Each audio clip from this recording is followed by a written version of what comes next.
To see you. Hi, how are you? How are you? Welcome. Yeah, it's great to be here. Hi.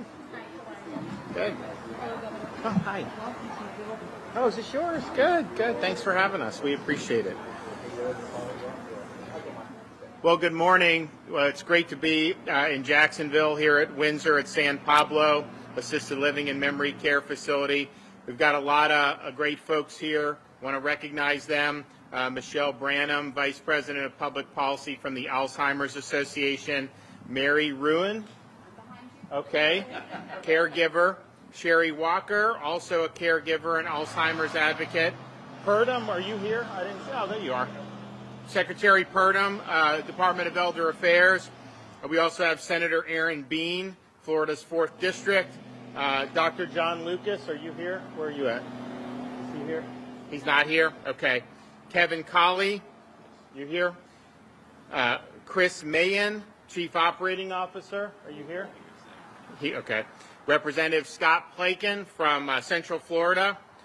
Is Rachel here? I didn't see her. Oh, hey, thanks for coming. Appreciate it. Senator Jen Bradley, Representative Cord Bird, Representative Jason Fisher. Did I miss anybody? Councilman Terrence Freeman from City of Jacksonville. That's right. Thank you for coming. We appreciate you very much. So thanks for being here with us today. We're here today to celebrate the state's commitment to fighting Alzheimer's and dementia and supporting the over 580,000 Florida families that are affected by the disease. As we mentioned, Mary is with us here today. Her husband, Mike, is a resident here at the Windsor at San Pablo. They were married in 1964 and have been blessed with 3 children and 7 grandchildren. Between raising their kids and running a business, they were able to build a wonderful life together. Many years passed before Mike began forgetting minor things, but it did not initially seem unusual. Mike and Mary enjoyed traveling around the world and especially spending time at a lake in Georgia. Memory issues continued to progress for Mike, and eventually he received the diagnosis of Alzheimer's. The family could no longer bring him to places like Disney World for fear that he would walk away if you were not carefully watching him. He now resides at the Memory Care neighborhood here and receives excellent care. But the story of Mike is across our country, but particularly here in Florida, all too common. We know that the likeliness of Alzheimer's increases with age. 5.3% of people ages 65 to 74 have been diagnosed with Alzheimer's or dementia. That percentage increases to almost 14% for people aged 75 to 84, and then over the age of 85, it rises to 35%. Alzheimer's is the most common cause of dementia and the 6th leading cause of death in the state of Florida. More people lose their lives to Alzheimer's than breast cancer and prostate cancer combined. But despite those numbers, we're undeterred. We're committed to offering our support and look forward to the medical breakthrough that will eventually bring a cure. Today, I'm proud to highlight a more than $12 million increase in Alzheimer's and dementia funding, bringing the state's total commitment to $51 million for the 21-22 fiscal year. Included in this funding is an additional $6.7 million to support the Alzheimer's Disease Initiative, which will allow approximately 700 people and their families to receive supportive care and respite services. This funding also supports the Alzheimer's Disease Initiative Brain Bank memory disorder clinics around the state that provide comprehensive diagnosis and referral services and community programs that support individuals and their families. The budget continues to include $5 million for the Ed and Ethel Moore Alzheimer's Disease Research Program within the Department of Health, which awards grants for research relating to the prevention, diagnosis, treatment, and cure of Alzheimer's disease. Research right next door at the Mayo Clinic is funded through this program and offers educational and support programs, as well as opportunities to participate in clinical trials and medical discoveries. The Mayo Clinic serves 11 counties in this area and estimates that in these counties there are almost 57,000 residents with Alzheimer's. As we know with so many diseases, early detection is key. In the past year, they have completed over 200 evaluations and almost 100 free memory screenings. They have also trained almost 1,500 caregivers, first responders, healthcare workers, and others whose family or friends may be suffering from memory loss through an education program to provide those who interact with individuals with Alzheimer's or dementia with the knowledge and skills they need to do so effectively and respectfully. Our strong financial commitment allows Florida to prioritize the advancement of research needed to combat the disease. Not only that, we've actually built it into the foundation of our public health priorities. I'm proud to say that Florida is the only state that has Alzheimer's disease and related dementias listed as its own priority within a state health improvement plan. So in Florida, we continue to put seniors first. Earlier this month, I proclaimed June Alzheimer's and Brain Awareness Month in Florida. And just yesterday, people across our state came together for the longest day to raise awareness for the care, support, and research efforts of the Alzheimer's Association. So we continue to support the work being done in the state of Florida. We're happy with the progress that we made in this year's recent budget, and we look forward to being able to do more in the years to come. I'd like to bring up some folks to be able to make some remarks. So Michelle, can you come up here and make some remarks? Thank you, Governor DeSantis, Secretary Prudhomme, Representative Byrd, Senator Bean, Representative Plakin, Representative Fisher. There are so many people here today committed. I thank you for their leadership and your commitment to the 580,000 Floridians living with Alzheimer's.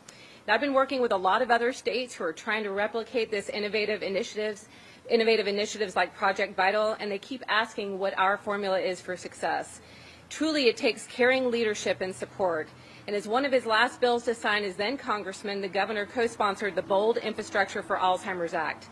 Then, within his first 100 days in office as governor, he made a commitment to Floridians to take care of those living with Alzheimer's and related dementia through a very bold dementia action plan.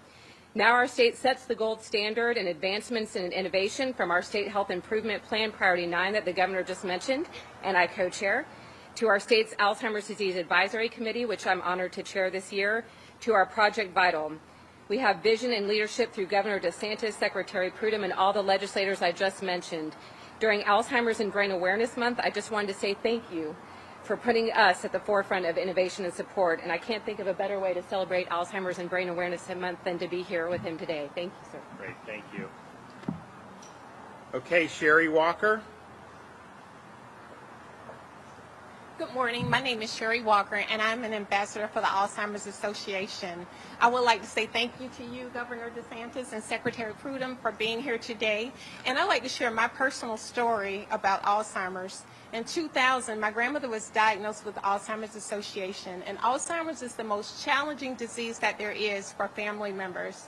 My grandmother, just watching her decline, I reached out to the Alzheimer's Association, and they provided the resources such as daycares, resources to help me, support groups, and my efforts in trying to take care of my grandmother. So I'd like to say thank you to Governor DeSantis. As an ambassador, every year we do attend the rally in Tally, and I can say Governor DeSantis is always there for us to meet with us when we are in Tallahassee. I also would like to thank him for his support in all efforts in getting us research, funds for research, as far as resources, as you just noticed what he said, and getting more resources to people with families and caring for families with Alzheimer's. So Governor DeSantis, thank you for being here, and I appreciate all your efforts in helping us to find a cure for Alzheimer's and providing resources to families with those living with Alzheimer's. Thank you. Thank you so much. Okay, Kevin. Good morning, all. My name is Kevin Tolley. I'm the Regional Sales Director with the Legend Senior Living here in the state of Florida. I'd like to offer a warm welcome to Governor DeSantis, everyone. I don't have everyone's name specifically, but everyone, to the Windsor of San Pablo and Legend Senior Living. Here at Legend, our mission is to serve seniors. We offer independent living, assisted living, and memory care support to seniors in Florida and across the country. We serve our mission by pioneering innovative therapies, advanced programming, technology, community design, and continual education of our associates. That's why we're so excited to have Governor DeSantis here today to speak about his Dementia Action Plan and Project Vital. He rolled this out in his first 100 days of office, and that showcases how important this project is to him and also the state of Florida.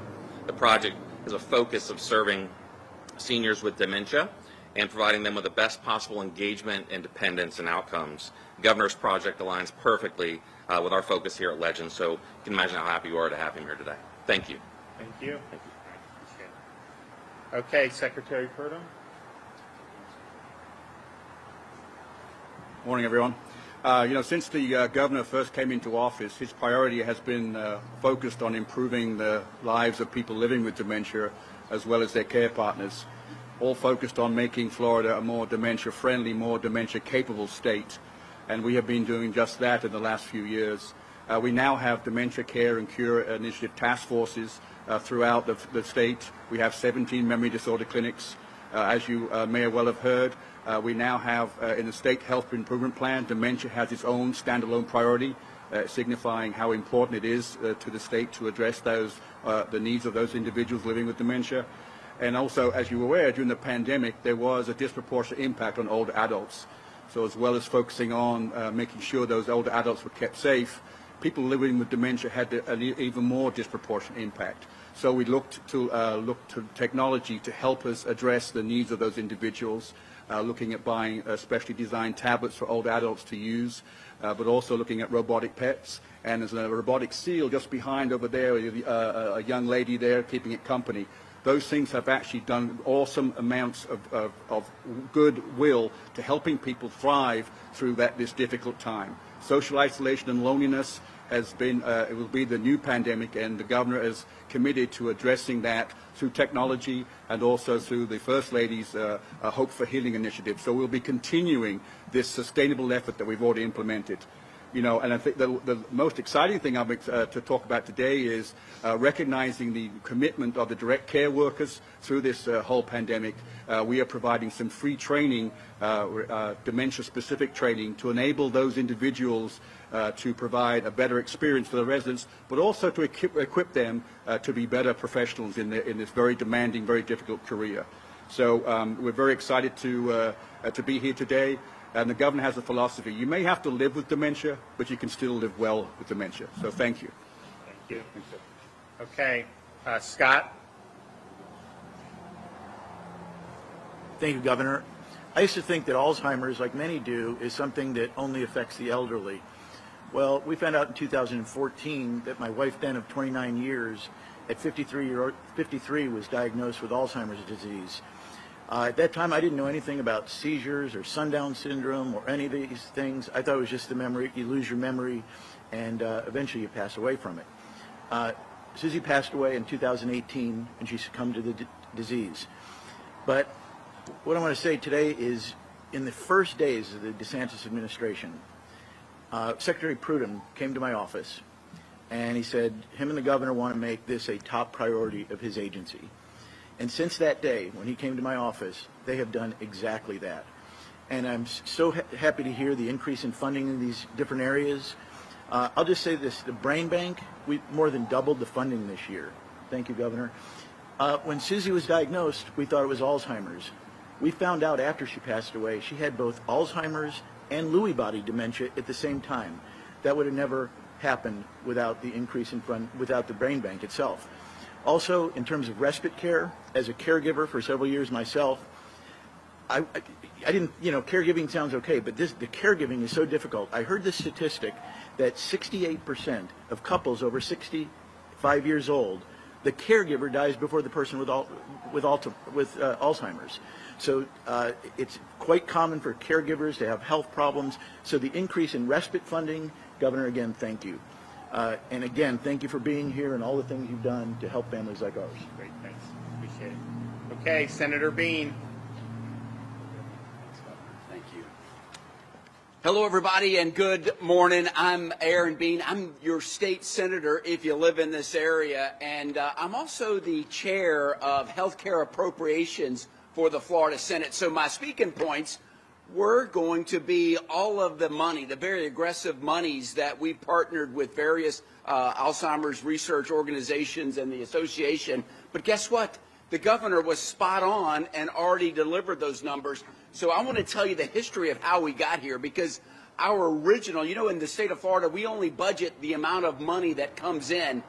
And our original budget that we were forecast based on full-on virus, COVID, very few visitors in our state of Florida, was very bleak.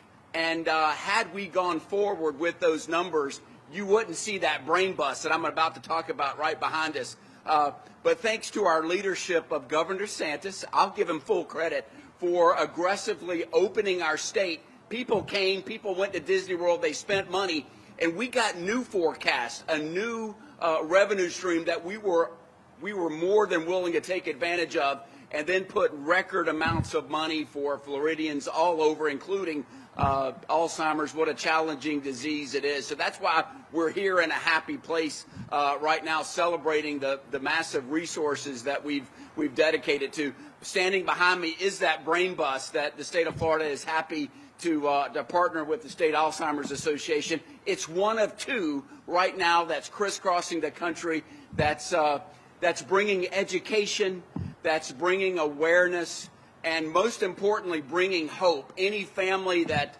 is facing dementia right now, you should know you're not alone.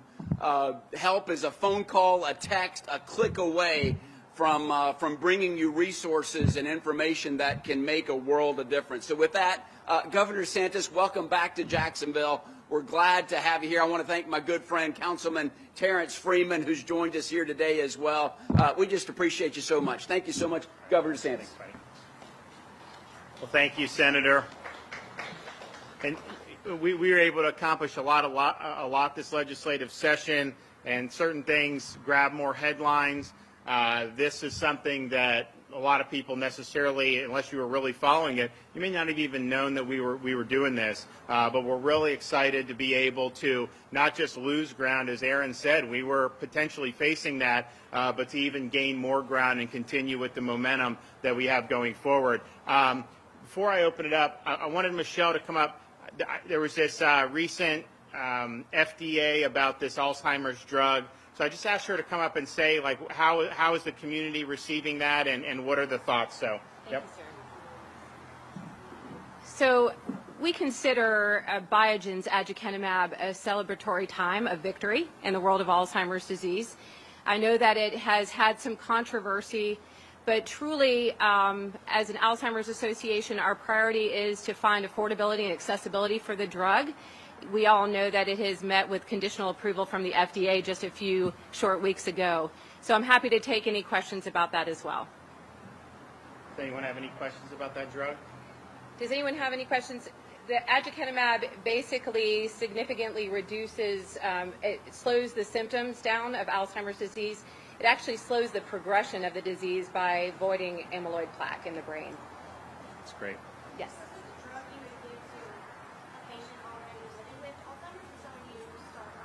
So that's why I think early detection and early diagnosis will be paramount and key for a drug like aducanumab, because you would have to be diagnosed with Alzheimer's disease early in the disease for it to be most effective. Thank you. And thanks for that. So we obviously, I mean, any breakthroughs that we see, we're gonna look at and really want to be helpful. Final thing I'll say, just unrelated to this, we were able to secure a really strong victory on Friday in our suit against the CDC to open up the cruise industry. And this was something where last March of 2020 there was a 2-week shutdown supposedly to figure out what was going on, make sure. And then that just basically lasted to all the way into the present. And there was really no movement, and you had people flying on airplanes, going to theme parks, doing all, but somehow this one industry was being shut down by an agency that didn't really have the legal authority to do that. And we didn't see any movement going forward once we got into the end of winter, beginning of spring.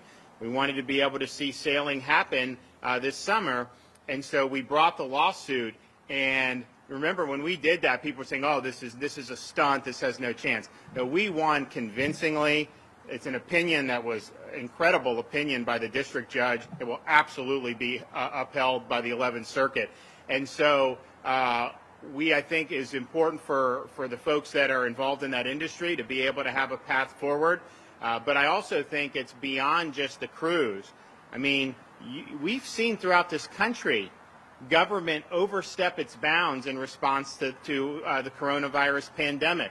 And you can't have an agency relying on flimsy legal authority to just keep an entire industry closed with really no no path forward. The only reason you even started seeing any of these discussions is because we brought the lawsuit. Had we not brought the lawsuit, you would have continued to see status quo and nothing would have ended up happening. And so we understood that we had a strong case. And I would note, CDC also lost on the eviction moratorium in a different jurisdiction. And so the times when they're going from being an advisory body to being a body that could actually shut things down, the courts, I think rightfully, have said, hold on, where's your authority to do that? You don't have it. And so I think it's important, not just for what we want to see these things get back going, but also going forward, so that this doesn't happen again and that government remains within its proper sphere. We've addressed that in Florida with the bill I signed to rein in the emergency powers.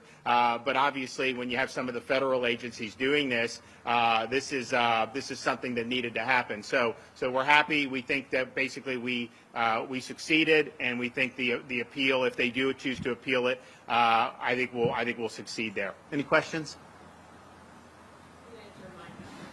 Okay. All right. You guys have a good day. Thank you.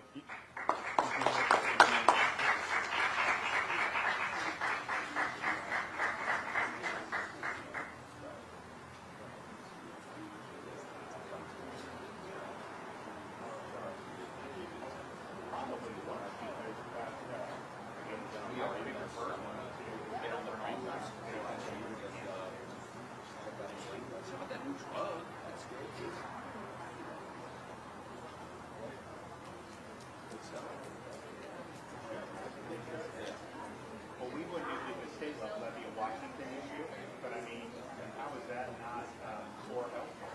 So I agree. Oh,